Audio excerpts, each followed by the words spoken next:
Hari ini kita bakal vlog wisuda, dan seperti orang-orang Indonesia pada umumnya, kalau ada acara formal di sini pakainya pakai batik. Jadi ya ini batik gua. Dan karena hari ini suhunya tadi kayak berapa ya? Gak tau, seingat gua sih -1 gitu. -1 jam 8 gitu, jam 8 pagi. Tapi sekarang jam 10. Jadi coba sebentar kita cek suhu. Kalau kata Google sih temperaturnya 2 derajat ya. Karena suhunya 2 derajat. Dalamnya pakai heat tech, pakai yang anget-anget biar nanti nggak kedinginan. Dan satu lagi, jas. Ya, jadi kita lihat aja nanti vlognya kayak gimana. Jadi udah rapi lah ya ini bos. Oke, ayo kita berangkat.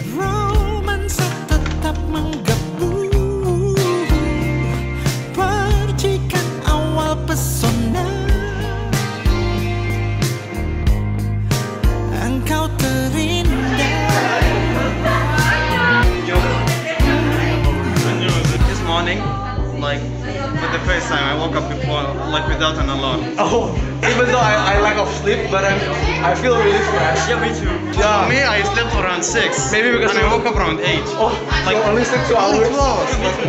Like I woke up without an alarm. We're feeling happy. Maybe happy and sad. Happy yourself? It's annoying. Happy yourself? How do you feel? But sleeping obsessively. Oh yeah, right. Like all of us. I'm sorry. Yeah. All of us last night didn't sleep. Remember, tomorrow we have a heshi. Oh yeah, We still have tomorrow. tomorrow, like a heshi. Yeah, without him, Bye bye guys. he's going tomorrow. No, you're going tomorrow. Yeah, tomorrow morning. Kapshida, let's go.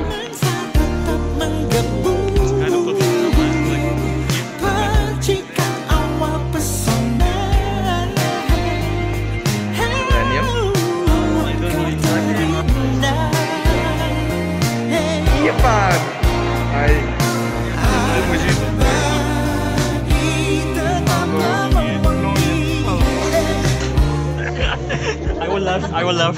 Whoa. This guy prepares speech. This guy. Again. Let's go. 잠깐. 안녕하십니까. 선생님 덕분에 우리 모두 이번 편하게 적응할 수 있었습니다. 감사드립니다.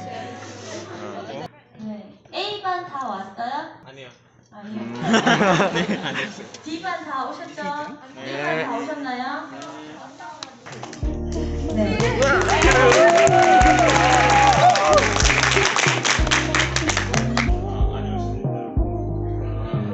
안녕하십니까.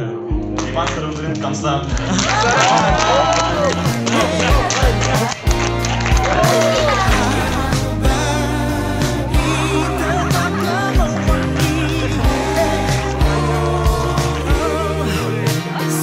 We finished with the studio chic. Yeah. And we're going to class. Take our paper. Yeah, the lighting is so good. Your last time gonna touch this door. Last time. We got flowers. So the plan is after the teacher come, what should we do? Just say 감사합니다. Okay, my job is only to take video, right? Yes. Happy birthday.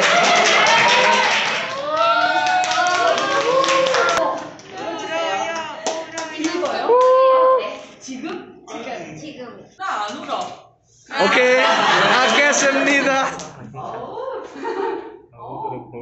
어떻게 설명해야 할까? 어려운데요? So nice. Very so nice. 이상한 매력이 많아요. 조금 이상한 매력이 있어요.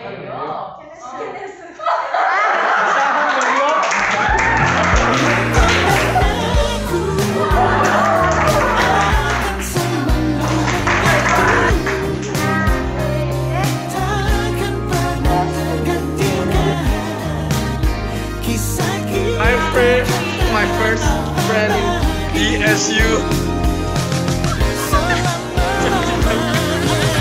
50 peso naoko ya, Yeah, some take picture. A little bit. Cool. It's like 4 degrees. Felicia Hanbondo.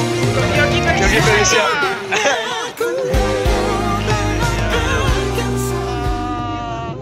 Semua kakak kelas gue bilang kalau tahun ini, tahun sekolah bahasa, bakal jadi masa paling seneng dalam hidup gue. Memang, 3-4 minggu pertama kerjanya cuma main doang, keliling Busan, belajar seadanya, secukupnya.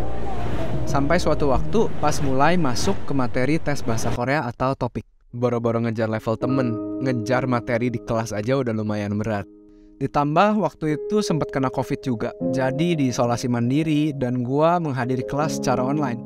Akademis ketinggalan, sendirian pula di kamar karantina. Tapi disinilah gua sadar kalau gua nggak menghadapi ini sendirian. Ketika kembali dari karantina pun, gua disambut dengan meriahnya sama anak-anak sekelas. Dan saat itu gue tahu kalau apa yang lagi gue hadapi ini, gue nggak sendirian. Tapi ada mereka-mereka ini yang bareng-bareng hadapi hal yang sama. Gue bersyukur banget punya teman-teman kelas yang suportif, yang punya goal yang sama, dan yang mau berjuang sama-sama untuk goal itu. Dan mulai saat itu gue mulai belajar bener. Setelah kelas, pergi ke perpustakaan untuk belajar sampai makan malam. Dan malamnya hafalin kosakata untuk kuis besok paginya. Hidupnya gitu aja terus muter. Sampai akhirnya semester 1 lewat dan gue berhasil melewati semester 1 dengan nilai yang baik. Waktu liburan musim panas, tiba-tiba jadi punya banyak waktu. Jadi gue berakhir jalan-jalan keliling Busan sama teman-teman. Mulai rutin pelayanan gitar di gereja lokal, bikin jadwal sana-sini, ikutan summer camp, dan perjalanan YouTube gue juga dimulai dari sini. Semester 2 pun mulai.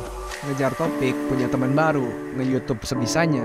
Semua berjalan senormal-normalnya sampai Bang Jero main ke Korea. Dan semua berubah di titik ini. Gua nggak tahu sebelumnya kalau pertemuan dengan satu orang tertentu bisa ngasih dampak ke hidup seseorang sampai segitunya. Dan setelah ketemu Bang Jerome, gua tahu gua pengen bisa berdampak kayak Bang Jerome. Walau mungkin dampaknya nggak sebesar Bang Jerome, tapi tetap ketika gua bisa menginspirasi seseorang sehingga hidupnya berubah ke arah yang lebih positif, entah lewat hidup gua, entah lewat YouTube gua, atau lewat media apapun, it's a big win for me. Dan semester 2 lewat dengan berbagai cerita, berbagai petualangan, dan gak lupa topik. Dan akhirnya wisuda. Selesai juga setelah 1 tahun. Di titik ini hampir seluruh pengalaman gue di Korea, gue alami di Busan. Di Busan, pertama kali belajar bahasa Korea. Dari sama sekali gak bisa, sampai bisa gak sengaja ngerti orang di sekitar lagi ngomongin apa. Waktu pertama kali datang, suka banget bacain keras-keras Hangul yang ada di kanan kiri jalan. Sampai sekarang juga masih. Tapi baca dalam hati dan dengan kecepatan baca yang sedikit lebih cepat. Pas pertama kali datang, gua nggak punya kenalan siapa-siapa di Korea. Tapi di akhir 1 tahun ini, berakhir punya banyak sekali teman. Baik itu teman Indonesia, teman internasional, juga teman orang Korea. Dan tentunya mereka-mereka ini yang support gua dalam segala aspek kehidupan pasti Korea, tepatnya di Busan. Dan setelah gue menjalani program sekolah bahasa ini selama 1 tahun penuh, gue setuju sama pernyataan kakak-kakak kelas gue. 1 tahun ini bisa disimpulkan tahun paling seneng dalam hidup gue. Jalan-jalan di negeri orang untuk pertama kali, nyobain makanan baru, nambah skill baru, pengalaman baru, dan semuanya bisa gue alami karena dapat beasiswa GKS. Tapi sekarang udah waktunya move on with life. Jujur berat banget untuk ninggalin Busan. Busan udah kayak tempat yang sempurna untuk hidup. Tempat main banyak, gunung ada, laut di pinggir tebing juga ada. Impresi pertama yang baik tentang Korea semua tersimpan di Busan. Dan sekarang gue harus pindah ke Suwon, kota yang baru, orang-orang yang baru. Sama seperti waktu pertama kali datang ke Korea, gue gak punya kenalan siapa-siapa di Suwon. Semua bakal mulai dari nol lagi. Tapi gue percaya di kota yang baru ini akan ada cerita, akan ada pengalaman, akan ada tantangan yang lebih besar. Dan gue yakin gue akan bertumbuh lebih lagi. Jadi sampai jumpa di video selanjutnya di Suwon.